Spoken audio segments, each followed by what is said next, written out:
আমরা ছেলেরা না জেনে না বুঝে না শুনে হুটহাট করে যে কাউকে ভালোবেসে ফেলি। নিজেকে প্রতিষ্ঠিত করুন, নিজেকে এমন জায়গায় দাঁড় করান যাতে মানুষের পিছনে আপনাকে ঘুরতে না হয়, অবহেলিত হতে না হয়। কারণ আপনি যাকে ভালোবাসছেন বা যার পেছনে আজকে আপনি সময় নষ্ট করছেন, আদৌ কি সে আপনাকে ভালোবাসে কি না সেটা কিন্তু আপনি জানেন না। আপনি আপনার নিজের যে সময়টা, সেই সময়টা যাকে ভালোবাসেন তার পিছনে ব্যয় করছেন।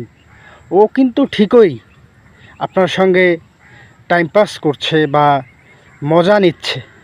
সময় আসলে সেও কিন্তু তার মত বদলাতে পারে।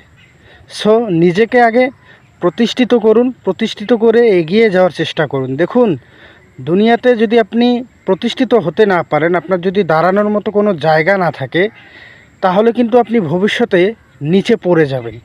তখন আপনার ওই প্রিয় মানুষও আপনাকে আর পছন্দ করবে না, কারণ আপনি তো প্রতিষ্ঠিত নন এবং আপনার তো টাকা পয়সা নেই। টাকা পয়সা থাকলে ভালোবাসার মানুষের অভাব হয় না। আজ আপনার টাকা পয়সা আছে, আপনি প্রতিষ্ঠিত একজন মানুষ, আপনার ভালোবাসার মানুষের অভাব হবে না, সকলেই আপনাকে ভালোবাসবে। কিন্তু যখন আপনি বেকার থাকবেন বা ব্যর্থ হবেন, তখন কিন্তু কেউ আপনাকে ভালোবাসবে না, কেউ আপনার দিকে তাকাবেও না। আপনি তখন বেকার, আপনি এই সমাজের একজন বোঝা।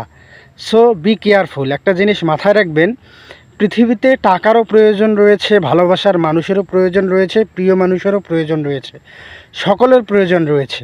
কিন্তু টাকাটা আপনার থাকতে হবে। টাকা না থাকলে কেউ কাউকে ভালোবাসে না।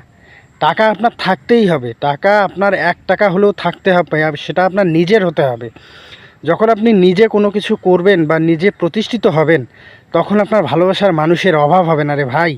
পৃথিবী বড়ই স্বার্থপর। এই দুনিয়া আপনাকে জায়গা করে দিবে না কখনো, আপনাকে জায়গা করে নিতে হবে। সো সেই জায়গা থেকে আমি মনে করি যে নিজে প্রতিষ্ঠিত হন, প্রতিষ্ঠিত হয়ে এমন একটি জায়গায় যান যেখানে মানুষ আপনাকে সম্মান করবে, ভালোবাসবে, করুণার চোখে তাকাবে না। আপনি বেশিরভাগ ক্ষেত্রে দেখেন বা দেখে থাকেন যে যারা আপনাকে নিয়ে এখন মজা নিচ্ছে, সময় কাটাচ্ছে, হ্যাঁ, যারাই করছে, যা আপনার প্রিয় মানুষ হোক বা আপনার যে কেউ হোক, আত্মীয় স্বজনের মধ্যে হোক, যে কেউ হোক, সাময়িকভাবে আপনার সঙ্গে মজা করছে, ফান করছে। কিন্তু আপনি যখন একটা বয়স হয়ে যাবে, আপনার যখন একটা বয়স হয়ে আসবে, তখন কিন্তু দেখবেন এরা আর আপনার পাশে নেই। এরা নিজের সুযোগ সুবিধা নিয়ে কেটে পড়েছে। ভাই, পৃথিবীতে সবাই স্বার্থপর, আপনাকে মেনে নিতে হবে, এটা বাস্তবতা।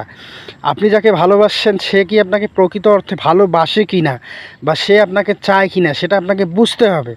এবং প্রতিনিয়ত খেয়াল করে দেখবেন আপনার আশেপাশে যারা ঘোরে তারা কিন্তু সুবিধাবাদী এবং সুবিধা নেওয়ার জন্যই ঘোরে। সো আপনার প্রিয় মানুষও কিন্তু সুবিধা নিবে।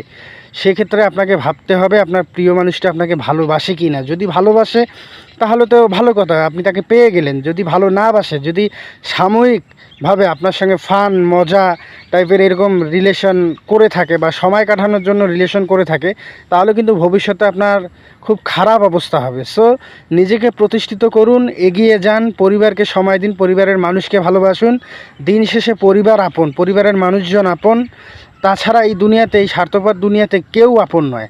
আপনি নিজেকে প্রতিষ্ঠিত করে তুলুন, নিজেকে এগিয়ে নিয়ে যান। ইনশাল্লাহ একদিন আপনি আপনার গন্তব্যস্থানে পৌঁছাবেন এবং হাজারো এরকম প্রিয় মানুষ আপনার পাশে এসে থাকবে এবং আপনার সাথে থাকবে। তখন আপনার প্রিয় মানুষের অভাব হবে না। আর প্রিয় মানুষ আপনি যাকে ভালোবাসেন, তাকে আপনি তাকে খোঁজা লাগবে না, মানে আপনি তাকে খুঁজবেন না, সে আপনাকে খুঁজে নেবে যখন আপনি প্রতিষ্ঠিত হবেন। সো কোনো কিছু পেতে গেলে কোনো কিছু হারাতে হয়, আগে হারাতে শিখুন, তারপরে পেয়ে যাবেন। ধন্যবাদ, ভালো থাকবেন। ইয়োর সাগরকে ফলো রাখবেন।